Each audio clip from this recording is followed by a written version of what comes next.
The early morning fog clung to the Capitol as Representative Jim Jordan adjusted his tie and stepped into his office. It was supposed to be just another day of committee meetings, floor debates, and press soundbites. But today something felt different. Sitting neatly on his desk, among stacks of files and coffee-stained folders, was a red envelope. No name, no seal, just a crisp, handwritten note. You've always wanted to know the truth about Benghazi. It's time. Follow the trail. A friend. Jordan's eyes narrowed. He had built much of his political brand on transparency and tough questions. Hillary Clinton had been a name constantly floating in the shadows. Her email server, the Clinton Foundation, Benghazi. All of it clouded in controversy, but never fully uncovered. He opened the envelope. Inside was a flash drive and a single phrase. Start with Zurich. December 2011.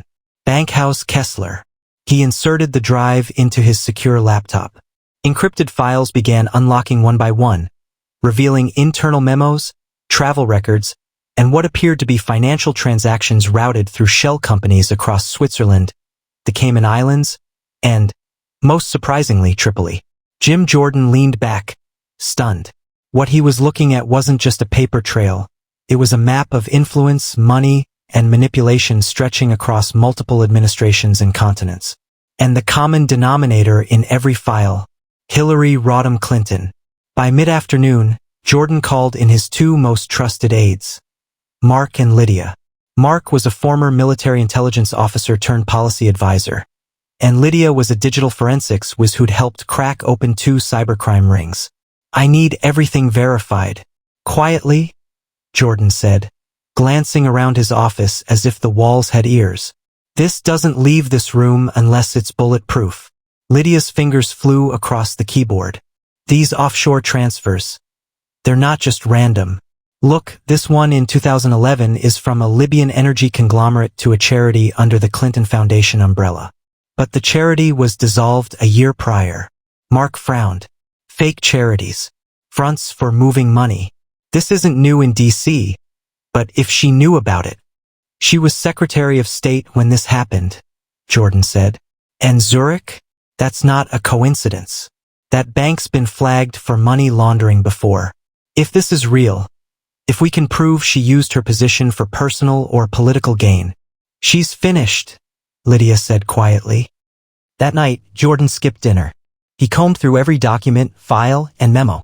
Names began to appear: ambassadors, corporate leaders, former State Department aides, all connected in a web of international dealings during Clinton's tenure. But one document froze him, a classified memo from 2012. It was a CIA field report never before made public, indicating that certain intel about the Benghazi attack had been deliberately withheld from Congress by senior officials. The name in the authorizing field? H.R. Clinton. The air left Jordan's lungs. For years, Republicans had speculated that the truth about Benghazi had been buried, but never had they come this close to proof. And now here it was in a digital folder labeled Cassandra Protocol. The name Cassandra kept appearing. It was a code name for something, but what? As Jordan leaned in to study the file, a pop-up appeared on his screen. You're being watched. The screen went black. Jordan stared at the blank laptop screen, his heart pounding. He reached for the phone, but then it buzzed. A blocked number. Against his better judgment, he answered. Mr. Jordan, a voice rasped. Cassandra was never meant to surface. Walk away while you still can. Click. The line went dead. For a moment, the room was silent. Then Jordan turned to Lydia, who was now in full-blown panic mode. Your system got wiped. Totally bricked. Whatever this Cassandra Protocol is, someone's got a real-time eye on it. Mark, just back from a coffee run, raised an eyebrow. You want me to call in a favor from NSA friends? No, Jordan said. This stays off-grid. We use burner devices. No emails, no calls. Just paper and flash drives. They were located to a small safe house just outside D.C., a cabin owned by Jordan's late uncle. No Wi-Fi, no phone lines, just logs in the fireplace and an eerie sense of isolation. There, Lydia set up a secure offline workstation. She recovered fragments of the Cassandra files from a backup thumb drive. And what they uncovered was explosive. The Cassandra Protocol was not just a name, it was a covert operation allegedly green-lit by the State Department under Clinton's leadership. The protocol involved funding armed militias in Libya under the guise of democratization, diverting international aid meant for civilian development into the hands of private contractors, influencing elections in Africa and the Middle East to favor pro-Western regimes that had direct ties to Clinton Foundation donors. At the heart of it was a secret document codenamed Echo 9, which described a meeting in Vienna in early 2012 between Clinton, two major European oil executives, and a Libyan warlord later linked to the Benghazi attack. It reads like a thriller novel, Lydia whispered. But this is real. I traced metadata. It's signed digitally by a high-ranking State Department official. Look here. She pointed to a name, Richard Elmont, a now-retired diplomat living quietly in Vermont. We need to talk to him, Jordan said. Tonight. They arrived in Vermont under heavy snow. Elmont lived in a log cabin by a frozen lake, far from the politics he once swam in. He opened the door, saw Jim Jordan, and didn't say a word. Just motioned them in.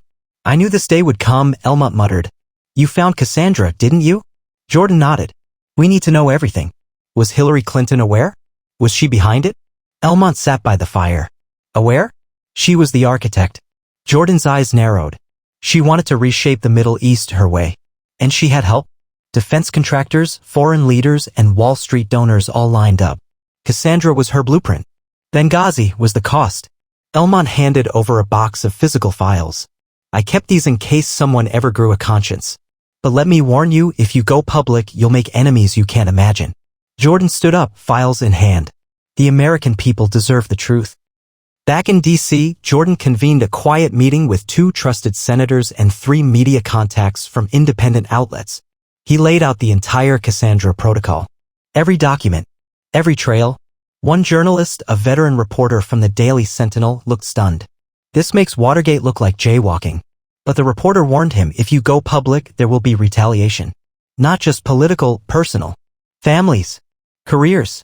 Reputations. I'm not afraid, Jordan said. But she should be. Washington, D.C. had never felt this quiet. Jim Jordan stood before the Lincoln Memorial, his coat collar flipped up against the biting wind as he waited for the final piece of the puzzle. His source, a mysterious government whistleblower, had insisted on a public meeting spot to avoid surveillance. At precisely 7:15 p.m., a man in his mid-40s wearing a gray beanie and aviator sunglasses sat beside him. No introductions. Just a hard drive slid discreetly between them. Everything on Cassandra. And more, the man muttered. Names. Video. Communications. But once you go live with this, there's no turning back. You didn't hear this from me. Jordan pocketed the drive and nodded. He didn't ask questions. He had learned long ago that in Washington, knowing less about your source was sometimes safer for them. Back at the safe house, Lydia booted up the encrypted drive. What they found chilled them to the bone. A folder labeled Nightingale contained recorded audio and surveillance footage from a secure meeting room inside the State Department, footage never meant to leave government servers. In one clip dated June 17, 2012, Hillary Clinton was heard saying, "The public doesn't need to know how the sausage gets made. Stabilizing Libya was worth the price. We make the rules. History will forgive us." Another file included a spreadsheet of donations to the Clinton Foundation that matched dates of State Department approvals for foreign arms deals. There were also transcripts of private conversations with foreign leaders and corporate executives discussing quid pro quo arrangements, everything from oil contracts to mining rights, in exchange for political support or financial backing. This isn't just scandalous, Lydia said. It's criminal. Jordan looked over at Mark. How do we package this? We can't go through legacy media, they'll bury it, twist it. We go digital. Video, documents, a special report. We launch it ourselves. Mark nodded. But we'll need security. The moment this drops, there will be blowback. The next 72 hours were a blur. Jordan coordinated with cybersecurity experts to set up a bulletproof digital platform that could host the Cassandra files in full. A team of journalists helped verify and organize the documents. Legal advisors ensured that nothing released would compromise national security or break federal laws. On a rainy Thursday morning, the headline hit the world like a thunderclap. The Cassandra Protocol inside Hillary Clinton's global power network. The video began with Jim Jordan's voice. For over a decade, Americans have asked, what really happened in Benghazi? Why were private servers used? Why did our State Department make questionable deals across the globe? Today, we finally have answers. Then he laid out the evidence step by step. The footage. The money trails. The whistleblower testimony. And most damning of all, Hillary's own words. The reaction was seismic. Social media exploded. Hashtag Cassandra Files. Hashtag Dark Legacy. Hashtag Clinton Exposed. Within hours, mainstream outlets were forced to cover the leak. Some tried to downplay it. Others demanded congressional hearings. But the most unexpected reaction came from inside the Democratic Party itself. A group of younger, reform-minded members called for a special investigation, stating that no one, regardless of their legacy or office, is above the law. Jordan, once seen as a partisan bulldog, was now standing at the center of one of the biggest political earthquakes in modern history. But as the truth went public, so did the danger. That night, as Jordan returned to his safe house, he noticed something off. The front door ajar. No lights inside. He drew his concealed weapon and stepped in slowly. The place had been ransacked. Files gone. Equipment smashed. And a message written in red spray paint on the living room wall. This isn't over. The FBI arrived within the hour. Jordan stood outside the wrecked safe house in the cold morning light, arms folded, lips pursed. The lead agent, a stern man with tired eyes, studied the damage inside and nodded. This wasn't a robbery, the agent said. They didn't take valuables. They sent a message. Jordan already knew that. He had faced political opposition before, but this was different. This was war. Later that day, at a press conference on Capitol Hill, Jordan stood behind the podium flanked by two other Republican representatives and an independent Democrat who had joined him in the call for accountability. Journalists shouted questions as flashbulbs popped. Congressman Jordan, do you have evidence the Clintons orchestrated this attack? Are you accusing Hillary Clinton of criminal behavior while she was Secretary of State? Will you be calling for her arrest? Jordan's voice was calm but razor sharp. Let me be clear, the documents speak for themselves. The American people can read them, see them, hear them. This is not about politics. This is about accountability. About truth. About ensuring no one, no matter how powerful, is untouchable. But in the days that followed, the machine kicked into high gear. Cable news networks split into two camps, some branding Jordan a heroic whistleblower, others smearing him as a far-right conspiracy theorist pushing Russian disinfo. Social media platforms began quietly suppressing the Cassandra Protocol videos, slapping on context warnings and even shadow banning accounts that shared the documents. Then came the legal salvos. The Clinton Foundation's legal team filed a $50 million defamation lawsuit against Jordan and his team, claiming the documents were fraudulent and illegally obtained. Hillary Clinton released a statement. This is a coordinated political smear campaign aimed at undermining democracy and my decades of public service. I have nothing to hide because there is nothing there. But the momentum was already shifting. A bipartisan coalition in the House demanded a select committee to investigate not only Cassandra but the broader system of corruption exposed in the documents: foreign lobbying, backdoor deals, donor influence. Public support surged for the hearings. Polls showed 68% of Americans wanted a full investigation, including over 40% of Democrats. Behind the scenes, Jordan's team went underground again. Mark intercepted intelligence that an international firm with ties to a Clinton donor was allegedly attempting to erase parts of the Cassandra archive from the web using AI-generated takedown requests and botnets. But Lydia had a failsafe. We have everything backed up on cold storage, she said. And I've distributed pieces of the data to 20 trusted allies across the country. If they take us down, they still can't kill the truth. Meanwhile, another whistleblower emerged. A former Clinton Foundation accountant named Rachel Dunning, who contacted Jordan through encrypted chat. She had bank records, tax irregularities, and a paper trail showing millions of dollars funneled through shell companies during Clinton's tenure at the State Department. They arranged a secret meeting at a church basement in Virginia. Rachel was nervous, eyes darting toward every shadow. She handed over a worn leather folder.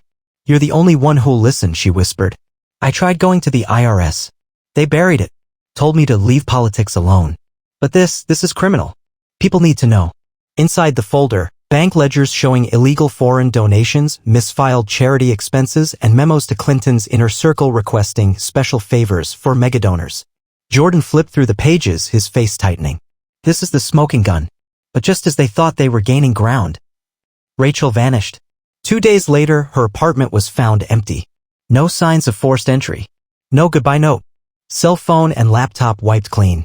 Jordan slammed his fist on the table. They're not just protecting a legacy, they're protecting a dynasty. And they'll burn down everything to keep their secrets hidden. Still, the hearings moved forward. Day 1 of the Select Committee hearings drew over 100 million viewers nationwide. And as Jim Jordan entered the Capitol escorted by Capitol Police, chants echoed outside from both supporters and protesters. He wasn't just taking on a politician anymore. He was challenging a shadow empire that spanned decades. And America was watching. The marble halls of the Capitol trembled, not from footsteps but from reverberating truth.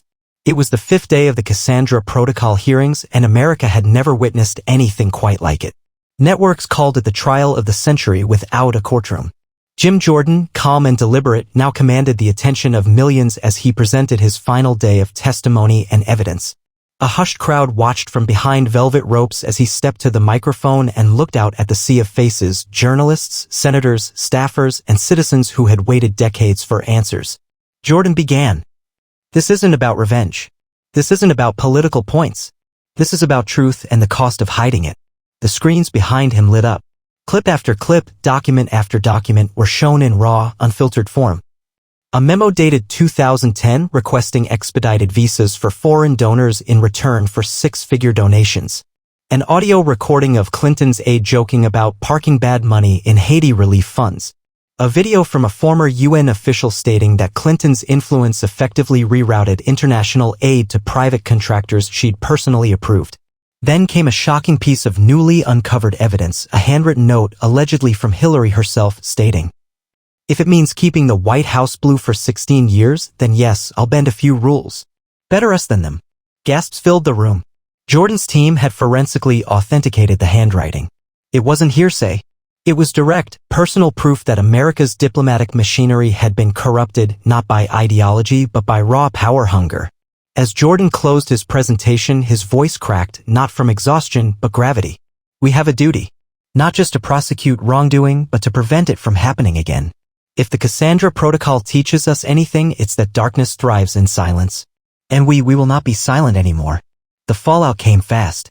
The DOJ announced an independent investigation within 24 hours. Multiple former Clinton Foundation executives were subpoenaed.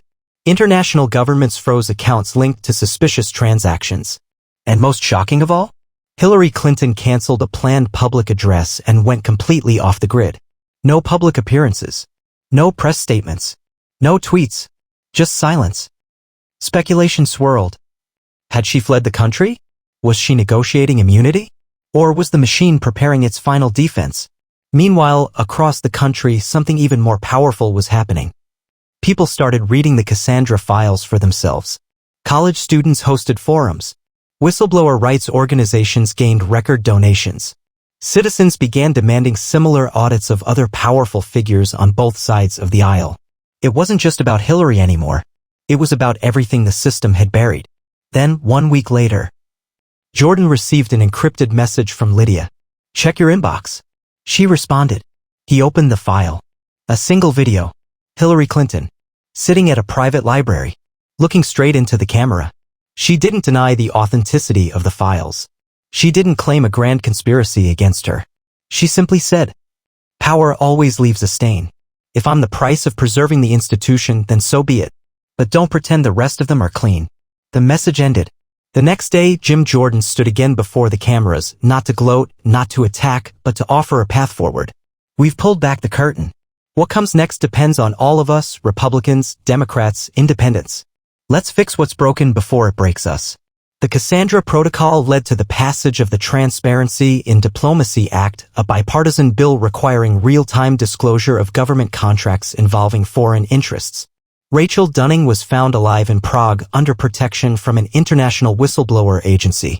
She testified publicly 6 months later. Mark and Lydia became national figures, launching a nonprofit focused on exposing corruption in global charity work. As for Jordan, he refused calls to run for speaker.